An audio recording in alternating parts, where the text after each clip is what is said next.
Hello my dear students, Calicut university വീണ്ടും ഒരു ഇടവേളയ്ക്ക് ശേഷം വീണ്ടും നമ്മളിലേക്ക് എത്തിയിട്ടുണ്ട്. അതിൻ്റെ അഡ്മിഷൻ പ്രോസസ്സുകൾ 2026-27 അധ്യയന വർഷത്തേക്കുള്ള അഡ്മിഷൻ്റെ പ്രോസസ്സുകൾ തുടങ്ങിയിട്ടുണ്ട്. അപ്പോൾ നമ്മുടെ ഒരുപാട് കുട്ടികളെ എൻക്വയറി ചെയ്യുന്നുണ്ട്. അപ്പോൾ എല്ലാവർക്കും നിങ്ങൾക്ക് ഈ അഡ്മിഷനുമായി ബന്ധപ്പെട്ട നിങ്ങളുടെ എല്ലാ സംശയങ്ങളും എല്ലാ സംശയങ്ങളും ഈ വീഡിയോ ക്ഷമാപൂർവ്വം നിങ്ങൾ മുഴുവൻ കേൾക്കണം കേട്ടോ. തുടക്കത്തിൽ ധൃതി കാണിക്കാതെ ക്ഷമാപൂർവ്വം നിങ്ങൾ മുഴുവൻ കേൾക്കുകയാണെങ്കിൽ നിങ്ങൾക്കുള്ള എല്ലാ സംശയത്തിനുള്ള മറുപടിയും ഞാൻ ഇതിനകത്ത് തരുന്നുണ്ട്. അപ്പോൾ ഇത് ക്ലാസ് എടുക്കുന്ന എൻ്റെ പേര് വാസിൽ എന്നാണ്. ഞാൻ കാലിക്കറ്റ് യൂണിവേഴ്സിറ്റിയിൽ 2020 എങ്ങാണ്ട് കുട്ടികൾക്ക് ഡിസ്റ്റൻസ് എഡ്യൂക്കേഷൻ്റെ കുട്ടികൾക്ക് ഓൺലൈൻ ക്ലാസ് കൊടുത്തു തുടങ്ങിയതാണ്. UGCയുടെ നെറ്റ് ക്വാളിഫൈഡ് ആയിട്ടുള്ള ആളാണ്. അപ്പോൾ ഇത്രയധികം കാലം നമ്മൾ പോയിട്ട് ഇതിൻ്റെ ഇടയ്ക്ക് കുറച്ച് കാലം കാലിക്കറ്റ് യൂണിവേഴ്സിറ്റി ഡിസ്റ്റൻസ് എഡ്യൂക്കേഷൻ ഉണ്ടായില്ല. അങ്ങനെ നമ്മൾ ശ്രീനാരായണ ഗുരു ഓപ്പൺ യൂണിവേഴ്സിറ്റിയിലേക്കും മറ്റ് യൂണിവേഴ്സിറ്റികളിലേക്കൊക്കെ പോയി വീണ്ടും തിരിച്ച് Calicut university online and distance education എന്നുള്ള രീതിയിൽ പേരിട്ട് തുടങ്ങിയിട്ടുള്ളത്. അപ്പോൾ അതിൻ്റെ കൂടെ ഓൺലൈൻ എന്ന് കണ്ടതുകൊണ്ട് തന്നെ കുട്ടികൾക്ക് പലപ്പോഴും ഒരു സംശയമാണ്, ഇത് വാലിഡ് ആണോ, അല്ലെങ്കിൽ ഇത് വില ഉണ്ടാവോ, അങ്ങനെയൊക്കെ ഉള്ളൊരു വാല്യൂ ഉണ്ടാവോ എന്നൊക്കെ ഉള്ളൊരു സംശയം. അപ്പോൾ അതിൽ നമ്മൾ എൻക്വയറി ചെയ്ത സമയത്ത് നമുക്ക് കിട്ടിയിട്ടുള്ള മറുപടി എന്ന് പറയുന്നത്, നിങ്ങൾക്ക് റെഗുലർ ആയിട്ട് പഠിക്കുമ്പോൾ നിങ്ങൾക്ക് കിട്ടുന്ന സർട്ടിഫിക്കറ്റ് എന്താണോ ആ സമാനമായ സർട്ടിഫിക്കറ്റ് തന്നെയാണ് കാലിക്കറ്റ് യൂണിവേഴ്സിറ്റിയിലെ ഓൺലൈൻ ആൻഡ് ഡിസ്റ്റൻസ് എഡ്യൂക്കേഷൻ എന്ന് പറയുന്ന ഈ കോഴ്സിൽ നിങ്ങൾ അല്ലെങ്കിൽ ഈ മോഡിൽ നിങ്ങൾ ജോയിൻ ചെയ്താൽ നിങ്ങൾക്ക് കിട്ടുന്നത് എന്നുള്ളതാണ്. അപ്പോൾ നമുക്ക് ഒരു ആശ്വാസമായി, കാരണം വാലിഡ് ആണ്. അപ്പോൾ കാലിക്കറ്റ് യൂണിവേഴ്സിറ്റി എന്ന് പറഞ്ഞാൽ നമുക്കറിയാം ഒരുപാട് കാലങ്ങളായിട്ട് കുട്ടികൾക്ക് ഡിഗ്രിയും PG ഒക്കെ കൊടുത്ത് നമ്മുടെ ഈ ഏരിയയിലൊക്കെ ഒരുപാട് കുട്ടികൾ പഠിക്കുന്ന ഒരു യൂണിവേഴ്സിറ്റിയും കൂടെയാണ് കാലിക്കറ്റ് യൂണിവേഴ്സിറ്റി എന്ന് പറയുന്നത്. അപ്പോൾ അതിൻ്റെ അഡ്മിഷനും മറ്റു വിവരങ്ങളും ആണ് എന്ത് ചെയ്യുന്നത് ഈ വീഡിയോയിലൂടെ നമ്മൾ പറയാൻ ഉദ്ദേശിക്കുന്നത്. നിങ്ങളുടെ എല്ലാത്തരം സംശയങ്ങളും എനിക്കിവിടെ സോൾവ് ചെയ്യാൻ പറ്റുമെന്നാണ് ഞാൻ വിശ്വസിക്കുന്നത്. പിന്നെ ഇതിൽ 2-3 സ്കീമൊക്കെ ഉണ്ട്. അപ്പോൾ അതിൻ്റെയൊക്കെ പ്രത്യേകതകളൊക്കെ ഞാൻ പറയാം. ഇപ്പോൾ ഈ വർഷം മുതൽ ഈ വർഷം നമ്മൾ കാലിക്കറ്റ് യൂണിവേഴ്സിറ്റിയിൽ എൻ്റെ അടുത്തുനിന്ന് ഡിഗ്രി കഴിഞ്ഞ ഒരുപാട് ആളുകളുണ്ട്. കാരണം ഇത്രയും വർഷത്തിൻ്റെ ഇടയിൽ ഞാൻ ഒരുപാട് BA സോഷ്യോളജി കുട്ടികളെയും അതുപോലെ തന്നെ BA പൊളിറ്റിക്കൽ സയൻസ് കുട്ടികളെയും ഞാൻ പുറത്തിറക്കിയിട്ടുണ്ട്. അപ്പോൾ അവർക്ക് 2 പേർക്കും 2 ടീമിനും PG ചെയ്യാൻ ആഗ്രഹമുണ്ട്. അപ്പോൾ ഇവർക്ക് 2 പേർക്കുമായിട്ട് ഞാൻ MA സോഷ്യോളജിയും MA പൊളിറ്റിക്കൽ സയൻസും ഈ വർഷം ക്ലാസ് ഉണ്ടായിരിക്കും എന്നുള്ളത് 100% ഉറപ്പാണ്. MA സോഷ്യോളജി ഇപ്പം അടുത്ത് തന്നെ തുടങ്ങുന്നുണ്ട്. നമ്മുടെ കുട്ടികളുടെ അഡ്മിഷൻ പ്രോസസ്സ് തീർന്നതിന് തൊട്ട് മുമ്പ് തന്നെ BA പൊളിറ്റിക്കൽ സയൻസിൻ്റെയും ക്ലാസ് തുടങ്ങും. ഡിഗ്രി നമുക്ക് BA ഹിസ്റ്ററിയും BA സോഷ്യോളജിയും മാത്രമേ ഇപ്രാവശ്യം യൂണിവേഴ്സിറ്റിയിൽ അവൈലബിൾ ആയിട്ടുള്ളൂ. അതുകൊണ്ട് ഡിഗ്രിയുടെ BA സോഷ്യോളജി ക്ലാസ് ആണ് ഇപ്രാവശ്യം ഞാൻ പ്രൊവൈഡ് ചെയ്യുന്നത്. അങ്ങനെ ഈ 3 വിഷയങ്ങളുടെയും ക്ലാസ്സുകൾ ഞാൻ പ്രൊവൈഡ് ചെയ്യുന്നത്. കാലിക്കറ്റ് യൂണിവേഴ്സിറ്റി നിങ്ങൾക്ക് ഓൺലൈനായിട്ട് ക്ലാസ് പ്രൊവൈഡ് ചെയ്യുന്നുണ്ട് കേട്ടോ, അത് നിങ്ങൾക്കറിയാം. അപ്പോൾ നിങ്ങൾക്കത് കേൾക്കാം, അവരുടെ രീതികൾ ഫോളോ ചെയ്യാം. അതല്ല, നമ്മുടെ കൂടെ വന്ന കുട്ടികൾക്ക് നമ്മുടെ രീതി ഇഷ്ടമുണ്ടാവും, അല്ലെങ്കിൽ എൻ്റെ രീതി ഇഷ്ടമുണ്ടാവും. അപ്പോൾ അങ്ങനെയുള്ള കുട്ടികൾക്ക് എൻ്റെ കൂടെ വീണ്ടും എന്ത് ചെയ്യാം, നമുക്ക് പഠിച്ച് പോരാം കേട്ടോ. അപ്പോൾ അതിൽ നിങ്ങൾക്ക് റെക്കോർഡഡ് വീഡിയോ ക്ലാസ്സുകളും മറ്റൊക്കെ ആയിരിക്കും ഞാൻ തരുന്നുണ്ടാവുക. ഇപ്പോൾ ഈ ഒരു വീഡിയോ നിങ്ങൾ കാണുന്നത് തന്നെ എൻ്റെ യൂട്യൂബ് ചാനലാണ്. ഈ യൂട്യൂബ് ചാനലിൽ പല പോസ്റ്റുകൾ, വീഡിയോകൾ, പിക്ചറുകളൊക്കെ, കുട്ടികളുടെ ഫീഡ്ബാക്കുകളൊക്കെ ഞാൻ ഇട്ടിട്ടുണ്ട്. അപ്പോൾ അതൊക്കെ പോയി നോക്കിയതിന് ശേഷം നിങ്ങൾക്ക് ക്ലാസ്സിനെ കുറിച്ചുള്ള ഒരുപാട് ഡെമോ ക്ലാസ്സുകൾ അതിനകത്ത് ഉണ്ടായിരിക്കും. അതൊക്കെ കണ്ടിട്ട് നിങ്ങൾ MA സോഷ്യോളജിയോ അല്ലെങ്കിൽ MA പൊളിറ്റിക്കൽ സയൻസോ അല്ലെങ്കിൽ BA സോഷ്യോളജിയോ ആണ് കാലിക്കറ്റ് യൂണിവേഴ്സിറ്റിയിൽ നിങ്ങൾ എടുക്കുന്നെങ്കിൽ ഈ ഗ്രൂപ്പിൻ്റെ ഡിസ്ക്രിപ്ഷനിൽ ഞാനൊരു ലിങ്ക് കൂടെ കൊടുക്കാം, നമ്മുടെ ഒരു ഗ്രൂപ്പിൻ്റെ ലിങ്ക്. അതിൽ ജോയിൻ ചെയ്യുക, എന്നിട്ട് എന്നെ പേഴ്സണലായിട്ട് എൻക്വയറി ചെയ്യുക, ക്ലാസ്സിൽ ജോയിൻ ചെയ്യാൻ താല്പര്യമുണ്ടെന്ന് പറയാം. അങ്ങനെ നമുക്ക് ക്ലാസ്സിൽ ജോയിൻ ചെയ്യാം കേട്ടോ. ഇനി അഡ്മിഷനുമായി ബന്ധപ്പെട്ട കാര്യങ്ങളിലേക്ക് നമുക്ക് പ്രവേശിക്കാം. ഇപ്പോൾ അഡ്മിഷൻ്റെ നോട്ടിഫിക്കേഷൻ കാലിക്കറ്റ് യൂണിവേഴ്സിറ്റി പുറത്തിടുന്നത് centre for distance and online education എന്നാണ്. അപ്പം നമ്മുടെ സർട്ടിഫിക്കറ്റിനകത്ത് കഴിഞ്ഞ ഡിസ്റ്റൻസ് എഡ്യൂക്കേഷൻ്റെ ഒക്കെ കുട്ടികൾക്ക് തന്നിട്ടുള്ളതൊക്കെ റെഗുലറിന് സമാനമായ സർട്ടിഫിക്കറ്റ് തന്നെയാണ്. അപ്പോൾ അത്തരത്തിൽ ഇപ്രാവശ്യവും റെഗുലറിന് സമാനമായ സർട്ടിഫിക്കറ്റ് തന്നെയാണ് യൂണിവേഴ്സിറ്റി തരിക എന്നുള്ളത് അറിയിച്ചിട്ടുണ്ട്. അപ്പോൾ സ്വാഭാവികമായിട്ട് നമുക്ക് ധൈര്യമായിട്ട് പഠിക്കാം കേട്ടോ. പിന്നെ അതിൽ ഏത് മോഡ് എടുക്കണം എന്നുള്ള കാര്യം വരുമ്പോൾ നിങ്ങൾക്ക് ഓൺലൈൻ എടുക്കണോ ഓഫ്ലൈൻ എടുക്കണോ എന്നുള്ളൊരു കൺഫ്യൂഷൻ ഉണ്ടാവും. ആ കൺഫ്യൂഷൻ എന്ന് ഞാൻ തീർത്ത് തരും കേട്ടോ. അപ്പോൾ നമുക്ക് അവർ പ്രൊവൈഡ് ചെയ്യുന്ന കോഴ്സ് എന്ന് പറഞ്ഞാൽ BA സോഷ്യോളജിയും BA ഹിസ്റ്ററി ഓണേഴ്സും ആണ്. പിന്നെ PG എന്ന് പറയുന്ന MA sociology, MA history, MA political science, MA economics, MCOM finance, MA Arabic, ഇത്രയും കോഴ്സുകളുണ്ട്. അതിൽ നമ്മൾ ക്ലാസ് എടുക്കുന്നത് MA സോഷ്യോളജിയും MA പൊളിറ്റിക്കൽ സയൻസും ആയിരിക്കും കേട്ടോ. പിന്നെ സ്കീം Aയും സ്കീം Bയും ഉണ്ട്. ഫീസ് സ്ട്രക്ചർ ഒന്ന് നോക്കാം കേട്ടോ. UG കുട്ടികൾക്കാണെങ്കിൽ സ്കീം A ആണ് സെലക്ട് ചെയ്യുന്നതെങ്കിൽ, അതായത് ഓഫ്ലൈൻ ആയിട്ട് എക്സാം എഴുതുന്ന രീതി, നിങ്ങൾ എല്ലാ ഈ കഴിഞ്ഞ ഡിഗ്രിക്കും അല്ലെങ്കിൽ നിങ്ങൾ എല്ലാ +2 പഠിച്ച പോലുള്ള ഡിഗ്രി കുട്ടികളുടെ പറയണല്ലേ, +2 പഠിച്ച നമ്മൾ എവിടെയെങ്കിലും പോയിട്ട് എക്സാം എഴുതുന്ന രീതിയാണെങ്കിൽ ഇതാണ്. അത് ഞാൻ ഒന്ന് ഡീറ്റെയിൽ ആയിട്ട് പറഞ്ഞുതരാം. നമുക്കത് ഇത് കഴിഞ്ഞിട്ട് അവിടേക്ക് പോകാം. അതായത് കാലിക്കറ്റ് യൂണിവേഴ്സിറ്റി ഡിസ്റ്റൻസ് എഡ്യൂക്കേഷനിൽ നമ്മൾ ശ്രദ്ധിക്കേണ്ട കാര്യങ്ങൾ ഞാനൊന്ന് ലിസ്റ്റ് ചെയ്തിക്കാണ്. അതായത് ഫുള്ളായിട്ട് നിങ്ങൾക്ക് പറഞ്ഞു തരാൻ ഞാൻ വിട്ടുപോകുമെന്ന് വിചാരിച്ചിട്ട് ഞാൻ പോയിന്റ് ചെയ്തിക്കാണ് കേട്ടോ. അതിൽ പൊതുവായിട്ട് നമ്മൾ ശ്രദ്ധിക്കേണ്ട കാര്യമാണ് 2 പഠന രീതി ഇവിടെ നമുക്കുണ്ട്, scheme A and scheme B എന്ന് പറയുന്നത്. സ്കീം A എന്ന് പറയുന്നത് ക്ലാസ്സുകളൊക്കെ ഓൺലൈനായിട്ടും എക്സാം മാത്രം ഓഫ്ലൈനായിട്ടും, എന്നാൽ സ്കീം B എന്ന് പറയുന്നത് ഫുള്ളി ഓൺലൈനാണ്. അപ്പോൾ സ്കീം A ആണ് നമ്മളെല്ലാവരും ചൂസ് ചെയ്യേണ്ടത് കേട്ടോ. അതിന്റെ കാരണം എന്താണെന്ന് ഞാൻ പറഞ്ഞുതരാം. ക്ലാസ്സുകൾ ഓൺലൈൻ ആയിരിക്കും, എന്നാൽ പരീക്ഷകൾ, അതായത് നമ്മുടെ കണ്ടിന്യൂസ് എന്ന് പറയുന്നത് നമ്മുടെ ഇന്റേണൽ എക്സാമിന്റെ മാർക്കും എൻഡ് സെമസ്റ്റർ എക്സാം എന്ന് പറഞ്ഞാൽ നമ്മൾ 8th പരീക്ഷയുടെ മാർക്കും കാലിക്കറ്റ് യൂണിവേഴ്സിറ്റിക്ക് കീഴിലുള്ള അഫിലിയേറ്റഡ് കോളേജുകളിൽ നമ്മൾ നേരിട്ട് പോയിട്ട് എഴുതണം. ഇവിടെ തന്നെ നിങ്ങൾ ശ്രദ്ധിക്കുക, കേരളത്തിലെ മുഴുവൻ കുട്ടികൾക്കും എത്താൻ പറ്റുന്നത് വയനാട്, കോഴിക്കോട്, മലപ്പുറം, പാലക്കാട്, തൃശ്ശൂർ കേട്ടോ. 5 ജില്ല, ഈ 5 ജില്ലകളിൽ മാത്രമേ കാലിക്കറ്റ് യൂണിവേഴ്സിറ്റികളുടെ അഫിലിയേറ്റഡ് കോളേജുകളിൽ സെന്ററുകൾ ഉണ്ടായിരിക്കുള്ളൂ. അപ്പോൾ എക്സാം ചെയ്ത്, അപ്പോൾ നിങ്ങൾ വേറെ കേരളത്തിന്റെ വേറെ എവിടെന്നെങ്കിലും ആണ് നിങ്ങൾ സ്കീം Aയിൽ അഡ്മിഷൻ എടുക്കുന്നതെങ്കിൽ നിങ്ങൾ ഈ പറയുന്ന ജില്ലകളിലേക്ക് നിങ്ങൾ വരേണ്ടി വരും എക്സാം എഴുതാൻ കേട്ടോ. അപ്പോൾ ക്ലാസ്സുകൾ ഓൺലൈനും, എന്നാൽ എക്സാം എങ്ങനെയാണ്, നേരിട്ട് പോയിട്ട് എഴുതണം കേട്ടോ. അതാണ് നമ്മൾ സെലക്ട് ചെയ്യേണ്ടത്. ഇനി രണ്ടാമത് നമ്മൾ എന്താണ് സെലക്ട് ചെയ്യേണ്ടത്, അതിന്റെ കാരണം ഞാൻ പറഞ്ഞുതരാം. സ്കീം B എന്ന് പറഞ്ഞാൽ ഫുള്ളി ഓൺലൈനാണ്, അതായത് ക്ലാസ്സുകളും പരീക്ഷകളും പൂർണ്ണമായിട്ടും ഓൺലൈനാണ്. അപ്പൊ ഇവിടെ ഈ കോഴ്സ് നമ്മൾ തിരഞ്ഞെടുത്ത് കഴിഞ്ഞാൽ നമുക്ക് എന്ത് വേണം, ഒരു ലാപ്ടോപ്പോ അല്ലെങ്കിൽ ഒരു കമ്പ്യൂട്ടറോ നമുക്ക് വേണം.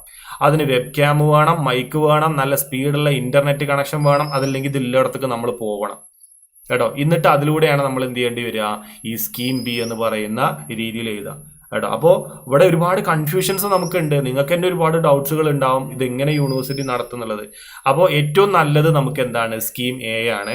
അതായത് ഓൺലൈനായിട്ട് അവർ ക്ലാസ് തരും, അവർ പഠിക്കും. ഇതിന് പുറമെ ഞാനും ക്ലാസ് തരുന്നുണ്ട്. നിങ്ങൾക്ക് വേണമെങ്കിൽ ചെറിയൊരു ഫീസോട് കൂടിയിട്ട് എൻ്റെ കൂടെയും പഠിക്കാൻ നിർബന്ധമല്ല, യൂണിവേഴ്സിറ്റി തരുന്ന ക്ലാസ്സുകൾ മതി നിങ്ങൾക്കെങ്കിൽ അങ്ങനെ നിങ്ങൾക്ക് ഫോളോ ചെയ്യുകയും ചെയ്യും. അതല്ല നിങ്ങൾക്ക് കാര്യമായിട്ടൊന്ന് ഡീറ്റെയിൽ ആയിട്ട് നല്ല രീതിയിൽ എഫക്റ്റീവായിട്ട് പഠിക്കണം നിങ്ങൾക്ക് തോന്നുകയാണെങ്കിൽ എൻ്റെ കൂടെ കൂടാം കേട്ടോ. കാരണം നിങ്ങൾക്ക് ഡെമോ ക്ലാസ്സുകളൊക്കെ കണ്ടു കഴിഞ്ഞാൽ നിങ്ങൾക്കത് മനസ്സിലാവും കേട്ടോ. പിന്നെ നമ്മൾ റെക്കോർഡ് ക്ലാസ്സുകളാണ് കൊടുക്കുന്നത്, നിങ്ങളുടെ ഫ്രീ ടൈമിൽ നിങ്ങൾക്ക് കേൾക്കാം, ഡൗട്ട്സുകൾ ക്ലിയർ ചെയ്യാം കേട്ടോ. പിന്നെ ചെറിയ ഫീസുകളെ വരുന്നുള്ളൂ, ഡിഗ്രിക്ക് 250 രൂപയും PGക്ക് 300 രൂപയാണ് ഓരോ വിഷയത്തിനും ഫീസ് വരുന്നത് കേട്ടോ. പിന്നെ നിങ്ങൾക്ക് ഒരേ സമയം തന്നെ 2 കോഴ്സുകൾ ചെയ്യാം എന്നുള്ളതാണ്. അതായത് ഇപ്പോൾ നിങ്ങൾ റെഗുലർ ആയിട്ട് ഏതെങ്കിലും ഒരു കോളേജിൽ പഠിക്കുന്നുണ്ട് വിചാരിക്കുക, ഡിഗ്രിക്ക് പഠിക്കുന്നുണ്ട് വിചാരിക്കുക, നിങ്ങൾക്ക് ഡിസ്റ്റൻസ് ആയിട്ട് എന്ത് ചെയ്യണം, ഒരു ഡിഗ്രിയും കൂടെ ചെയ്യണം അല്ലെങ്കിൽ മറ്റൊരു കോഴ്സും കൂടെ ചെയ്യണം എന്നുണ്ടെങ്കിൽ നിങ്ങൾക്ക് എന്ത് ചെയ്യാം, അത് ചെയ്യാം. ഡ്യുവൽ ഡിഗ്രി ഇവിടെ പ്രൊമോട്ട് ചെയ്യുന്നുണ്ട്. അപ്പോൾ ആ സമയത്ത് ഒരിക്കലും നിങ്ങൾക്ക് TC ഉണ്ടാവില്ല, കാരണം TC നിങ്ങൾ റെഗുലർ കോളേജിൽ കൊടുത്തിട്ടുണ്ടാവും. അപ്പോൾ TCക്ക് പകരം നിങ്ങൾ പഠിച്ചുകൊണ്ടിരിക്കുന്ന സ്ഥാപനത്തിൽ നിന്ന് ഒരു സർട്ടിഫിക്കറ്റ് ഓഫ് റെക്കമെൻഡേഷൻ എന്ന് പറയുന്ന രീതിയിൽ ഈ കുട്ടി ഇന്ന സ്ഥാപനത്തിൽ ഇന്ന TC തന്നിട്ട് പഠിക്കുന്നുണ്ട്, അതുകൊണ്ട് നിങ്ങൾ നിങ്ങളുടെ ഈ ഒരു കോഴ്സിൽ ഈ കുട്ടിയെ കൂടെ അപ്പോയിന്റ് ചെയ്യണം എന്ന് പറഞ്ഞിട്ട് ആ സ്ഥാപന മേധാവി, ഇപ്പൊ നിങ്ങൾ ഡിഗ്രി ഒരു അഫിലിയേറ്റഡ് കോളേജിൽ പഠിക്കുകയാണെങ്കിൽ ആ കോളേജിന്റെ സ്ഥാപന മേധാവി, കാരണം അയാളുടെ കയ്യിലല്ലേ TC ഉള്ളത്, അങ്ങനെ ഒരു സർട്ടിഫിക്കറ്റ് ഓഫ് റെക്കമെൻഡേഷൻ നിങ്ങൾക്ക് തന്നു കഴിഞ്ഞാൽ നിങ്ങൾക്ക് ഡ്യുവൽ കോഴ്സുകൾ, ഒന്ന് റെഗുലർ ആയിട്ടും മറ്റൊന്ന് ഡിസ്റ്റൻസ് ആയിട്ടും പഠിക്കാം. പക്ഷെ ഇവിടെ ഫീസിന് കൺസെഷനും കാര്യങ്ങളൊന്നും ഉണ്ടായിരിക്കില്ല എന്നുള്ളതാണ്. പിന്നെ ഫീസ് ആനുകൂല്യം ഉള്ളത് SC ST OEC പിന്നോക്ക വിഭാഗക്കാർക്കാണ്, അതായത് കേരളീയരായിട്ടുള്ള വിദ്യാർത്ഥികൾക്കാണ്. അവർക്ക് tuition fees, exam fees, study material fees ഇതൊന്നും നൽകേണ്ടതില്ല. എന്നാൽ അവർ അഡ്മിഷൻ സമയത്ത് രജിസ്ട്രേഷൻ ഫീസ്, അതായത് 250 രൂപയുടെ അടുത്താണ് ഈ SC വിഭാഗക്കാർക്ക് രജിസ്ട്രേഷൻ ഫീസ്. പിന്നെ കോഷൻ ഡെപ്പോസിറ്റും അടക്കണം. പിന്നെ സർക്കാർ ഉദ്യോഗസ്ഥരൊന്നാകാൻ പാടില്ല, ആദ്യത്തെ ഡിഗ്രി ആയിരിക്കണം. ആദ്യത്തെ ഡിഗ്രിക്ക് മാത്രമാണ് ഈ ഫീസ് ആനുകൂല്യമൊക്കെ ഉള്ളത്. നമ്മൾ രണ്ടാമതൊരു ഡിഗ്രി എടുക്കുമ്പോൾ ഫീസ് ആനുകൂല്യമല്ല. അതുപോലെ തന്നെ OBC വിദ്യാർത്ഥികൾക്കും ഫീസ് ആനുകൂല്യങ്ങൾ ഇല്ല കേട്ടോ. അപ്പോൾ ഇത്രയുമാണ് നിങ്ങൾ പൊതുവായിട്ട് അഡ്മിഷൻ എടുക്കുമ്പോൾ ശ്രദ്ധിക്കേണ്ട കാര്യങ്ങൾ. അപ്പോൾ നമ്മളെല്ലാവരും സ്കീം Aയിൽ തന്നെ അഡ്മിഷൻ എടുക്കാൻ ശ്രമിക്കുക. സ്കീം B എന്ന് പറയുന്നത് അതിനെക്കുറിച്ച് ഞാൻ കുറച്ചും കൂടെ ഡീറ്റെയിൽ ആയിട്ട് മനസ്സിലാക്കിയതിനു ശേഷം ഞാൻ പറഞ്ഞുതരാം ഇതെങ്ങനെയാണ് ഓൺലൈനായിട്ട്. എന്തായാലും ഇത്രയും സെറ്റപ്പോട് കൂടിയിട്ട് ഇരിക്കാൻ നമുക്ക് പറ്റണം അതല്ലെങ്കിൽ അത് എല്ലായിടത്തേക്ക് നമ്മൾ പോകണം, എന്നാലേ നമുക്ക് എന്ത് ചെയ്യുള്ളൂ, സ്കീം ബിയിൽ എക്സാം എഴുതാൻ പറ്റുള്ളൂ. അത് ഫുള്ളി നമ്മൾ റെക്കോർഡഡ് ആകാതെ നമ്മൾ എഴുതുന്നതൊക്കെ അതേ സമയം തന്നെ ഇങ്ങനെ റെക്കോർഡ് ചെയ്യുന്ന രീതിയൊക്കെ ആയിരിക്കും. അപ്പോൾ അതൊക്കെ ഒരുപാട് കോംപ്ലിക്കേഷൻസ് നമുക്ക് ഉണ്ടാക്കും എന്നാണ് ഞാൻ വിശ്വസിക്കുന്നത് കേട്ടോ, എൻ്റെ അഭിപ്രായമാണ്. അപ്പോൾ നമ്മളെല്ലാവരും സ്കീം എയിലെ തന്നെ പരമാവധി അഡ്മിഷൻ എടുക്കാൻ ശ്രദ്ധിക്കുക കേട്ടോ. ഇനി ഞാൻ നേരത്തെ പറഞ്ഞതുകൊണ്ട് BA sociology, MA sociology, MA political science, ഇങ്ങനെ 3 കോഴ്സാണ് ഞാൻ നിങ്ങൾക്ക് പ്രൊവൈഡ് ചെയ്യുന്നത്. അപ്പോൾ ആ 3 കോഴ്സിന്റെ ഡീറ്റെയിൽസ് ആണ് പറയുന്നത്. മറ്റ് ഡിഗ്രിയോ PG എടുക്കുന്ന ആളുകൾക്കും ഈ വീഡിയോ കണ്ടാൽ മനസ്സിലാവും കേട്ടോ. അതായത് ഡിഗ്രി നമ്മൾ 4 ഇയർ UG പ്രോഗ്രാം ആണ്, അഥവാ 4 വർഷത്തെ കോഴ്സാണ്. പുതിയ സിസ്റ്റം പ്രകാരം അങ്ങനെയാണ്, 8 സെമസ്റ്ററുകളാണ്. പക്ഷെ നിങ്ങൾ 8 സെമസ്റ്ററുകൾ പൂർണ്ണമായിട്ട് പഠിക്കണം എന്നില്ല. നിങ്ങൾക്ക് 3 വർഷം അഥവാ 6 സെമസ്റ്ററുകൾ തീർത്ത് കഴിഞ്ഞാൽ 133 ക്രെഡിറ്റ് നിങ്ങൾക്ക് കിട്ടും. അപ്പൊ 3 വർഷം പൂർത്തിയാക്കി സാധാരണ ഒരു ഡിഗ്രി UG ഡിഗ്രിയോട് കൂടിയിട്ട് നിങ്ങൾക്ക് എന്ത് ചെയ്യാം, എക്സിറ്റ് ഓപ്ഷൻ ഉണ്ട്. അതിൽ നിങ്ങൾക്ക് എക്സിറ്റ് ആയി കഴിഞ്ഞാൽ നിങ്ങൾക്ക് മുമ്പ് ഉണ്ടായിരുന്ന ആളുകൾക്കൊക്കെ ഉള്ള പോലെ തന്നെ ഒരു ഡിഗ്രി സർട്ടിഫിക്കറ്റ് നിങ്ങൾക്ക് കിട്ടും. പിന്നെ നിങ്ങൾക്ക് 4 വർഷം പൂർത്തിയാക്കി ഒരു റിസർച്ച് ഉൾപ്പെടെയുള്ള ഓണേഴ്സ് ഡിഗ്രി കേട്ടോ, അങ്ങനെ ഓണേഴ്സ് ഡിഗ്രി എന്നാണ് അതിന് പറയാം കേട്ടോ. ഓണേഴ്സ് ഡിഗ്രി നേടണമെങ്കിൽ 6 സെമസ്റ്ററുകളിൽ തുടർച്ചയായിട്ട് നിങ്ങൾക്ക് എന്ത് വേണം, 75% CGPA ഉണ്ടായിരിക്കണം കേട്ടോ. അതായത് 7.5 CGPA ഉണ്ടായിരിക്കണം, നന്നായിട്ട് പെർഫോം ചെയ്യണം. പിന്നെ SC ST OBC-കാർക്ക് 5% മാർക്കിന്റെ അളവുണ്ട്, അപ്പോൾ അവർക്ക് 70% മതി. 4-ാം വർഷം 12 ക്രെഡിറ്റ് ഉള്ള ഒരു റിസർച്ച് പ്രൊജക്ട് കേട്ടോ, PG കുട്ടികളൊക്കെ ചെയ്യുന്ന പോലെ ഒരു റിസർച്ച് പ്രൊജക്ട് നിങ്ങൾ വിജയകരമായി പൂർത്തീകരിക്കുമ്പോഴാണ് നിങ്ങൾക്ക് ഹോണേഴ്സ് ഡിഗ്രി കിട്ടുന്നത്. അല്ലെങ്കിൽ നിങ്ങൾ UG ഡിഗ്രിയോട് കൂടിയിട്ട് 3 വർഷത്തോടു കൂടി നിങ്ങൾക്ക് കംപ്ലീറ്റ് ചെയ്യാം. അപ്പോൾ ഒന്ന് നിങ്ങൾക്ക് താല്പര്യം വേണം അടുത്ത വർഷത്തേക്ക് പോകാൻ, അതോടൊപ്പം തന്നെ 75% 6 സെമസ്റ്ററുകളിൽ തുടർച്ചയായിട്ട് നിങ്ങൾക്ക് 75% മാർക്കും വേണം. അതായത് 7.5 കുമുലേറ്റീവ് ഗ്രേഡ് പോയിന്റ് ആണ് കേട്ടോ. മൊത്തത്തിലുള്ള CGPA നിങ്ങൾക്ക് 7.5 വേണം. എന്നാലേ നിങ്ങൾക്ക് എന്ത് ചെയ്യുള്ളൂ, അടുത്ത 4-ാമത്തെ ഓണേഴ്സ് ഡിഗ്രി എന്ന് പറയുന്ന കാറ്റഗറിയിലേക്ക് നിങ്ങൾക്ക് പോകാൻ പറ്റുള്ളൂ. അപ്പോൾ അത് വേണമെങ്കിൽ പോയാൽ മതി, അല്ലെങ്കിൽ 3 വർഷത്തോടു കൂടി നിങ്ങൾക്ക് എക്സിറ്റ് ആവാം. ഇനി BA സോഷ്യോളജി എടുക്കാനുള്ള നിങ്ങളുടെ ക്വാളിഫിക്കേഷൻ ആണ് ഒന്ന് +2 HSC അല്ലെങ്കിൽ തുല്യതാ പരീക്ഷയൊക്കെ പാസ്സായ ആളുകൾക്ക് എന്ത് ചെയ്യാം, അപേക്ഷിക്കുക എന്നുള്ളതാണ് കേട്ടോ. പിന്നെ സ്കീമിന്റെ മൊത്തത്തിലുള്ള ഒരു ഏകദേശ ഫീസാണ് ഞാൻ പറയുന്നത്. കറക്റ്റ് സ്ട്രക്ചർ ഫീസ് അവിടെ പറയുന്നുണ്ട് കേട്ടോ. അപ്പുറത്ത് ഞാൻ നോട്ടിഫിക്കേഷൻ പറയുമ്പോൾ പറയാം. ട്യൂഷൻ ഫീസ് ഏകദേശം 1500, കോഷൻ ഡെപ്പോസിറ്റ് 1500, മൊത്തം 5000 രൂപ. അതിനോടൊപ്പം തന്നെ രജിസ്ട്രേഷൻ ഫീസ് ജനറൽ കാറ്റഗറി ആണെങ്കിൽ 600, അതല്ല SC ST വിഭാഗക്കാരാണെങ്കിൽ 250 രൂപ. പിന്നെ അങ്ങനെ മൊത്തം ഏകദേശം ഒരു 5250 ആ റേഞ്ചിൽ കേട്ടോ. പിന്നെ ഓരോ പേപ്പറിനും 200 രൂപ കേട്ടോ പരീക്ഷാ ഫീസ്. അഥവാ ഒരു സെമസ്റ്റർ നിങ്ങൾക്ക് 5 വിഷയം ഉണ്ട് വിചാരിക്കുക, 5 × 250 1000 രൂപ നിങ്ങൾ പരീക്ഷാ ഫീസ് കൊടുക്കണം. ഇനി അതല്ല ഓൺലൈൻ ആയിട്ടാണ് നിങ്ങൾ ചെയ്യുന്നതെങ്കിൽ ഇവിടെ ഫീസും കൂടുതലാണ് കേട്ടോ. അതായത് 2500 രൂപ ട്യൂഷൻ ഫീസ്, കോഷൻ ഡെപ്പോസിറ്റ് 1500, മൊത്തം 6000 രൂപ. പിന്നെ രജിസ്ട്രേഷൻ ഫീസും. അതിന് പുറമെ പരീക്ഷാ ഫീസ് ഓരോ പേപ്പറിനും 400 ആണ്. അതായത് ഇവിടെ നമ്മൾ 1000 രൂപ ഓരോ സെമസ്റ്ററിലും കൊടുക്കുമ്പോൾ ഇവിടെ നമ്മൾ 2000 രൂപ എന്ത് ചെയ്യണം, ഓരോ സെമസ്റ്ററും ഫീസ് കൊടുക്കണം. അപ്പോൾ ഓൺലൈൻ എക്സാം എഴുതുക എന്ന് പറയുന്നത് അവിടെ ഫീസ് വളരെയധികം കൂടുതലാണ് എന്നുള്ളതും മനസ്സിലാക്കുക. പിന്നെ MA സോഷ്യോളജിയും പൊളിറ്റിക്കൽ സയൻസ് എടുത്ത കുട്ടികൾ ശ്രദ്ധിക്കേണ്ട കാര്യമാണ്. നമുക്കറിയാം PG 4 സെമസ്റ്ററുകളാണ്, അതിനകത്ത് മാറ്റമൊന്നുമില്ല കേട്ടോ. 4 സെമസ്റ്ററുകൾ എന്ന് പറഞ്ഞു കഴിഞ്ഞാൽ 2 വർഷം കൊണ്ട് നമുക്ക് പൂർത്തിയാക്കാം കേട്ടോ. അതിൽ നമുക്ക് യോഗ്യതകൾ നോക്കുകയാണെന്നുണ്ടെങ്കിൽ MA സോഷ്യോളജിക്ക് നിങ്ങൾക്ക് ഏതെങ്കിലും ഡിഗ്രി മതി കേട്ടോ. ഏത് ഡിഗ്രി ഉള്ള ആളുകൾക്കും എന്ത് ചെയ്യുക, MA സോഷ്യോളജിയിലേക്ക് പോകാം. അതിങ്ങനെ ആയിരിക്കണം, 10ാം ക്ലാസ് +2 പിന്നെ 3 വർഷ ഡിഗ്രി. അതിൽ നിങ്ങൾക്ക് 50% മാർക്ക് ഉണ്ടായിരിക്കണം കേട്ടോ. അതല്ലെങ്കിൽ അതിന് തുല്യമായുള്ള CGPA. അപ്പോൾ MA സോഷ്യോളജി അഡ്മിഷൻ എടുക്കാൻ നിങ്ങൾക്ക് എന്ത് വേണം, 50% മാർക്ക്, അതല്ലെങ്കിൽ അല്ല CGPA കേട്ടോ. അത് 10 +2 ഡിഗ്രി ഇത് തന്നെയാണ് നമ്മൾ പഠിച്ചിട്ടുണ്ടാവുക കേട്ടോ. ഇനി MA പൊളിറ്റിക്കൽ സയൻസ് ആണെന്നുണ്ടെങ്കിൽ MA പൊളിറ്റിക്കൽ സയൻസ് ബിരുദം ഇല്ലാത്ത ആളുകൾക്കും ഇത് എടുക്കാം, അതായത് ഇനി ഡിഗ്രിക്കാർക്കും എടുക്കാം. പക്ഷെ അവിടെ ഒരു ക്ലോസ് ഉണ്ട്. ക്ലോസ് എന്ന് പറയുന്നത് നിങ്ങൾ ഡിഗ്രിക്ക് എന്ത് പഠിക്കണം, political science, Indian constitution and politics, international relation അല്ലെങ്കിൽ പബ്ലിക് അഡ്മിനിസ്ട്രേഷൻ, ഇങ്ങനെയുള്ള ഏതെങ്കിലും ഒരു പേപ്പർ നിങ്ങൾ നിങ്ങളുടെ ഡിഗ്രിയിൽ പഠിച്ചിരിക്കണം. അങ്ങനെ നിങ്ങളുടെ ഏത് ഡിഗ്രി ആണെങ്കിലും ആ ഡിഗ്രിയിൽ ഇത്തരത്തിലുള്ള ഏതെങ്കിലും ഒരു പേപ്പർ ഉണ്ടെങ്കിൽ BA പൊളിറ്റിക്കൽ സയൻസ് അവർക്ക് പൂർണ്ണമായിട്ട് എടുക്കാം, അവർക്ക് പിന്നെ ഒന്നും നോക്കണ്ട. അതല്ല BA പൊളിറ്റിക്കൽ സയൻസ് അല്ലാത്ത മറ്റേതെങ്കിലും കോഴ്സ് എടുത്ത ആളുകളാണ് MA പൊളിറ്റിക്കൽ സയൻസിൽ അഡ്മിഷൻ എടുക്കാൻ വരുന്നെങ്കിൽ അവർ പഠിച്ച ഡിഗ്രി കോഴ്സിൽ ഈ പറയുന്ന ഏതെങ്കിലും ഒരു പേപ്പർ എന്ത് ചെയ്യണം, അവർ പഠിച്ചിരിക്കണം. അങ്ങനെയുള്ള ആളുകൾക്ക് മാത്രമേ MA പൊളിറ്റിക്കൽ സയൻസിൽ അഡ്മിഷൻ എടുക്കാൻ പറ്റുള്ളൂ. അവർക്കും എന്ത് വേണം, 50% മാർക്ക് വേണം എന്നുള്ളതാണ്. അപ്പോൾ 2 കോഴ്സിനും MA സോഷ്യോളജിക്കാണെങ്കിലും MA പൊളിറ്റിക്കൽ സയൻസിനാണെങ്കിലും ഡിഗ്രിക്ക് നിങ്ങൾക്ക് എന്ത് വേണം, 50% മാർക്ക് വേണം. പക്ഷേ ഇവിടെ നിങ്ങൾ OBC OEC അല്ലെങ്കിൽ വിഭാഗത്തിലാണ് വരുന്നതെങ്കിൽ നിങ്ങൾക്ക് 5% മാർക്കിന് ഇളവുണ്ട്. അതായത് നിങ്ങൾക്ക് ഡിഗ്രിക്ക് 45% മാർക്കുള്ളെങ്കിൽ നിങ്ങൾക്ക് അഡ്മിഷൻ കിട്ടും. നിങ്ങൾ ഏത് കാറ്റഗറിയിലാണെങ്കിൽ, OBC അല്ലെങ്കിൽ OEC കാറ്റഗറിയിലാണെങ്കിൽ.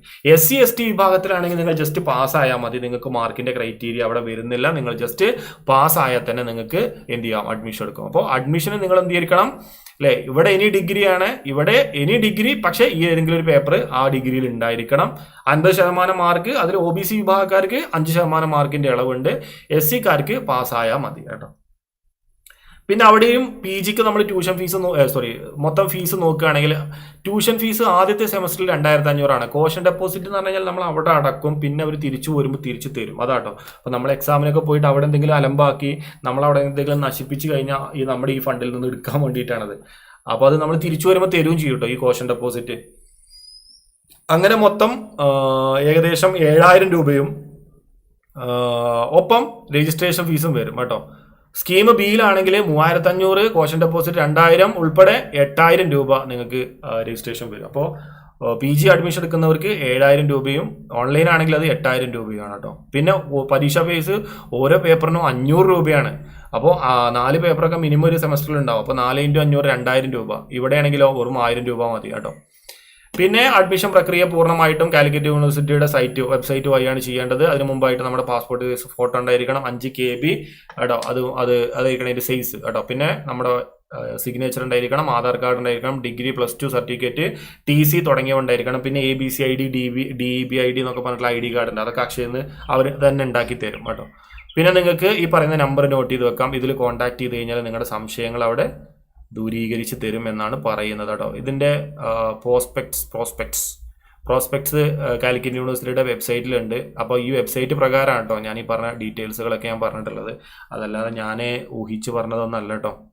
പിന്നെ ഇതിനകത്ത് നമ്മൾ ശ്രദ്ധിക്കേണ്ട മറ്റൊരു കാര്യം, നോട്ടിഫിക്കേഷൻ പ്രകാരം ലാസ്റ്റ് ഡേറ്റ് എന്ന് പറയുന്നത് നമ്മൾ 5/9/2026 കേട്ടോ. 8/7 കേട്ടോ, ജൂലൈയിലാണ് അഡ്മിഷൻ വിളിച്ചിട്ടുള്ളത്. സെപ്റ്റംബർ വരെ കേട്ടോ, സെപ്റ്റംബർ 5-ാം തീയതി വരെ അഡ്മിഷന് നമുക്ക് അപ്ലൈ ചെയ്യാം. അപ്പോൾ അതുവരെ നിങ്ങൾ ഈ വീഡിയോ നിങ്ങൾ ആരൊക്കെയാണോ അഡ്മിഷൻ എടുക്കാൻ താല്പര്യമുള്ളത് അവർക്ക് അയച്ചു കൊടുക്കുക. എന്നിട്ട് അവരുടെ സംശയങ്ങൾ എന്തെങ്കിലും ഉണ്ടെങ്കിൽ താഴെ കമൻറ്റ് ഇടുക. ആ കമൻറ്റിന് ഞാൻ റീപ്ലൈ തരാം. പിന്നെ 500 രൂപ ഫൈനോട് കൂടിയിട്ട് പിന്നെ 10/9/2026 വരും. ഇപ്പോൾ ഈ ഓൺലൈൻ എന്ന് പറയുന്നത് മാത്രമേ നമുക്കൊരു കൺഫ്യൂഷൻ വരും. അപ്പോൾ ഓൺലൈൻ എന്ന് പറയുന്നത് പ്രധാനമായിട്ട് ശരിക്കും ഉദ്ദേശിക്കുന്നത് വിദേശ ആളുകളൊക്കെയാണ്. അതാണ് US ഡോളറൊക്കെ അവിടെ കൊടുക്കുന്നത്. വിദേശ കുട്ടികളെയൊക്കെ ലക്ഷ്യം വെച്ചുകൊണ്ട് വന്നിട്ടുള്ളത്. അങ്ങനെയാണ് അവർ ആ കോഴ്സിന് അനുമതി വാങ്ങിയിട്ടുള്ളത്, ആ ഓൺലൈൻ കോഴ്സ് ഉള്ളത് കൊണ്ട്. അപ്പം നമുക്ക് എന്ത് ചെയ്യാം, നമുക്ക് സ്കീം Aയിൽ തന്നെ എന്ത് ചെയ്യാം, അഡ്മിഷൻ എടുക്കാം എന്നുള്ളതാണ് എൻ്റെ താല്പര്യം. പിന്നെ നിങ്ങൾ ഓരോരുത്തരുടെയും അറിവും അനുഭവവും അല്ലെങ്കിൽ നിങ്ങളുടെ ആളുകൾ നിങ്ങൾക്ക് തരുന്ന നിർദ്ദേശങ്ങൾക്ക് അനുസരിച്ചൊക്കെ നിങ്ങൾക്ക് എടുക്കാം. ഇപ്പോൾ എനിക്ക് അവൈലബിൾ ആയിട്ടുള്ള നമ്മുടെ 2 പ്രോസ്പെക്ട്സും യൂണിവേഴ്സിറ്റിയുടെ ഒരു നോട്ടിഫിക്കേഷൻ പ്രകാരമാണ് ഞാൻ സംസാരിക്കുന്നത് കേട്ടോ. പിന്നെ യൂണിവേഴ്സിറ്റിയുടെ അഡ്രസ്സും ഫോൺ നമ്പറാണ്, അതൊക്കെ നിങ്ങൾക്ക് എഴുതി വെക്കാം. സുവേഗൻ്റെ നമ്പർ ഉണ്ട്. സുവേഗ എന്ന് പറഞ്ഞാൽ അവിടെ ഒരു കോൺടാക്ട് ചെയ്യാനുള്ള നമ്പറാണ്. ഇമെയിൽ ഉണ്ട്, വെബ്സൈറ്റ് ഉണ്ട്. പിന്നെ ഇത്രയും കാര്യങ്ങളാണ് നമുക്ക് അഡ്മിഷൻ സമയത്ത് വേണ്ടത്. ആധാർ നമ്പർ വേണം, അല്ലെങ്കിൽ പാസ്പോർട്ട് നമ്പർ, റീസെൻറ്റ് ഫോട്ടോഗ്രാഫ് വേണം, നമ്മുടെ ക്വാളിഫയിങ് സർട്ടിഫിക്കറ്റ്, ഡിഗ്രി ആണെങ്കിൽ PGക്കാണെങ്കിൽ ഡിഗ്രിക്കാണെങ്കിൽ +2 10ാം ക്ലാസ് സർട്ടിഫിക്കറ്റ്, SSLC സർട്ടിഫിക്കറ്റ് വേണം, TC വേണം. ഇനി TC ഇല്ലാന്നുണ്ടെങ്കിൽ നമ്മൾ TC എവിടെയെങ്കിലും കൊടുത്തിട്ട് നമ്മൾ പഠിക്കുകയാണെന്നുണ്ടെങ്കിൽ സർട്ടിഫിക്കേഷൻ ഓഫ് റെക്കമെൻഡേഷൻ ഞാൻ പറഞ്ഞു. പിന്നെ അക്കാദമിക് ബാങ്ക് ഓഫ് ക്രെഡിറ്റ് ആണ് ABC ID കേട്ടോ. അത് നമുക്ക് അക്ഷയ വഴി അവർ ഉണ്ടാക്കി തരും കേട്ടോ. ABC ID ഉണ്ടാക്കി തരാൻ പറ്റും. നമ്മുടെ DG ലോക്ക് വഴിയൊക്കെയാണ് ഇത് ഉണ്ടാക്കുന്നത്. അതിൻ്റെ പ്രൊസീജിയർ എനിക്ക് വലിയ ഐഡിയ അല്ല, അത് അക്ഷയക്കാരാണ് അത് ചെയ്യുന്നത്. നമ്മുടെ ക്രെഡിറ്റ് സിസ്റ്റം ആണല്ലോ ഇവിടെ നിന്ന് അങ്ങോട്ട്. അപ്പം നമ്മുടെ എല്ലാ ക്രെഡിറ്റും അതിലേക്ക് ആഡ് ചെയ്യാണ് ചെയ്യുക. അപ്പം നമ്മളൊരു കോഴ്സ് നിർത്തിപ്പോയി കഴിഞ്ഞാലും ആ കോഴ്സിൽ നമ്മുടെ ക്രെഡിറ്റ് ബാങ്കിൽ എത്രയാണോ ക്രെഡിറ്റ് ഉള്ളത് അത് വെച്ച് നമുക്ക് അതിൻ്റെ ബാക്കി ക്രെഡിറ്റ് കൊണ്ട് വേറെ കോഴ്സ് ചെയ്ത് കംപ്ലീറ്റ് ചെയ്യാം. അങ്ങനെയൊക്കെയുള്ളൊരു സൗകര്യമാണ്. പിന്നെ ഡിസ്റ്റൻസ് എഡ്യൂക്കേഷൻ അഡ്മിഷൻ എടുക്കുന്ന ആളുകൾക്കുള്ളൊരു ID കാരാണ് DEB ID. ഈ ABC ID ഉണ്ടാക്കി കഴിഞ്ഞാൽ അത് വെച്ചിട്ടാണ് DEB ID ഉണ്ടാക്കുക. അപ്പോൾ അതൊക്കെ അക്ഷയക്കാരോട് പറഞ്ഞാൽ മതി. അതില്ലെങ്കിലും ചിലപ്പോൾ അഡ്മിഷനൊക്കെ നടക്കും കേട്ടോ. പിന്നെ നമ്മുടെ ഒരു ഫോൺ നമ്പർ, അതുപോലെ തന്നെ ഇമെയിൽ ID, പിന്നെ സിഗ്നേച്ചർ, ഇത്രയും കാര്യങ്ങളാണ് പ്രധാനമായിട്ടും ചെയ്യേണ്ടത്. പിന്നെ physical hard copies of the documents are not required to submit to university unless specifically required. അതായത് ഇതൊക്കെ നിങ്ങൾ ഓൺലൈനായിട്ട് ചെയ്താൽ മതി. ഇതൊക്കെ കൂടിയിട്ട് യൂണിവേഴ്സിറ്റിക്ക് അയക്കേണ്ട ആവശ്യമില്ല എന്ന്. അതല്ല, യൂണിവേഴ്സിറ്റി നിങ്ങളോട് പറയാണ് നിങ്ങളുടെ ഈ ഒരു സർട്ടിഫിക്കറ്റിൽ ക്ലാരിറ്റി ഇല്ല, അതുകൊണ്ട് നിങ്ങളത് അയക്കൂ എന്ന് ഇമെയിലായിട്ടോ ഫോണായിട്ടോ നിങ്ങളോട് വിളിച്ച് പറഞ്ഞാൽ മാത്രം, സ്പെസിഫിക്കലി റിക്വയർഡ്, നിങ്ങളോട് അത്തരം പ്രത്യേകമായിട്ട് നിങ്ങളോട് പറഞ്ഞാൽ മാത്രം നിങ്ങൾ എന്ത് ചെയ്താൽ മതി, ഫിസിക്കൽ ഹാർഡ് കോപ്പീസ് അയച്ചു കൊടുത്താൽ മതി. അതല്ലാന്നുണ്ടെങ്കിൽ അവിടെ എവിടെയും കേട്ടതിൻ്റെ അടിസ്ഥാനത്തിൽ നിങ്ങൾ അയച്ചു കൊടുക്കേണ്ട ആവശ്യമില്ല. അപ്പോൾ ഇത്രയും കാര്യങ്ങളാണ് പ്രധാനമായിട്ടും ഈ കാലിക്കറ്റ് യൂണിവേഴ്സിറ്റി ഡിസ്റ്റൻസ് ഓൺലൈൻ അഡ്മിഷനുമായി ബന്ധപ്പെട്ടുകൊണ്ട് പറയും.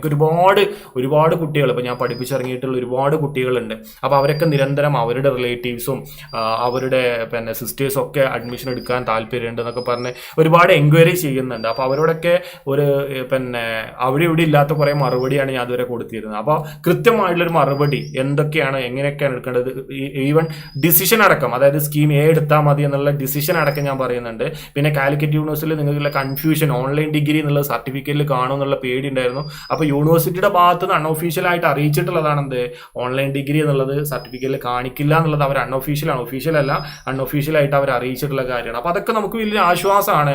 കാരണം ഡിസ്റ്റൻസ് എഡ്യൂക്കേഷൻ നമ്മൾ പഠിച്ച സമയത്തും നമ്മുടെ സർട്ടിഫിക്കറ്റിനകത്ത് ഡിസ്റ്റൻസ് എഡ്യൂക്കേഷൻ കണ്ടിട്ടില്ല. റെഗുലർ ആയിട്ടുള്ള കുട്ടികൾക്ക് കൊടുക്കുന്ന സെയിം സർട്ടിഫിക്കറ്റ് ആണ് നമുക്ക് തന്നിട്ടുള്ളത്. അങ്ങനെ ഇതുമായി ബന്ധപ്പെട്ട സകലമാന സംശയങ്ങളും തീർത്തിട്ടുണ്ടാകും എന്നാണ് ഞാൻ വിശ്വസിക്കുന്നത്. അപ്പോൾ ഞാൻ നേരത്തെ പറഞ്ഞ ഡിസ്ക്രിപ്ഷനിൽ നമ്മുടെ ഗ്രൂപ്പിൻ്റെ ലിങ്ക് ഉണ്ട്, ഗ്രൂപ്പിൽ ജോയിൻ ചെയ്യുക. അതുപോലെ തന്നെ ക്ലാസ്സിൽ ഞാൻ നേരത്തെ പറഞ്ഞു നിങ്ങളോട്, നിങ്ങൾ ഈ കോഴ്സുകളാണ് എടുക്കുന്നതെങ്കിൽ കോഴ്സുകളൊക്കെ കാലിക്കറ്റ് യൂണിവേഴ്സിറ്റിയിൽ നിങ്ങൾ MA sociology, MA political science, BA sociology, അപ്പോൾ അതിൻ്റെ ഒരു എക്സാം സപ്പോർട്ട് ക്ലാസ്സുകൾ, അങ്ങനെ വേണം പറയാൻ, എക്സാം സപ്പോർട്ട് ക്ലാസ്സുകൾ നമ്മൾ ചെയ്യുന്നുണ്ടായിരിക്കും. അപ്പോൾ അതിലൊക്കെ നിങ്ങൾ ജോയിൻ ചെയ്യുക കേട്ടോ. നിങ്ങൾ വിജയിക്കുമ്പോൾ അതിൻ്റെ കൂടെ നമുക്ക് ഒരുമിച്ച് വിജയിക്കാം. അപ്പോൾ ഇത്രയും കാലം നമ്മൾ കാലിക്കറ്റ് യൂണിവേഴ്സിറ്റിയിൽ ക്ലാസ് എടുത്ത ആളാണ് ഞാൻ. ഇപ്പോൾ 2 വർഷമായിട്ട് ശ്രീനാരായണ ഗുരുവിലും ക്ലാസ് എടുക്കുന്നുണ്ട്. അപ്പോൾ ആ ഒരു അറിവും അനുഭവവും ഒക്കെ നമുക്ക് പങ്കുവെച്ച് അടിപൊളിയായിട്ട് കോഴ്സുകളൊക്കെ ചെയ്ത് മുന്നോട്ട് പോകാം. അപ്പോൾ താല്പര്യമുള്ള ആളുകളൊക്കെ ഗ്രൂപ്പിലൊന്ന് ജോയിൻ ചെയ്യുക. നിങ്ങളുടെ സുഹൃത്തുക്കൾക്കൊക്കെ ഈ വീഡിയോ ഒന്ന് ഷെയർ ചെയ്ത് കൊടുക്കുകയും ചെയ്യാം കേട്ടോ. ഓക്കെ.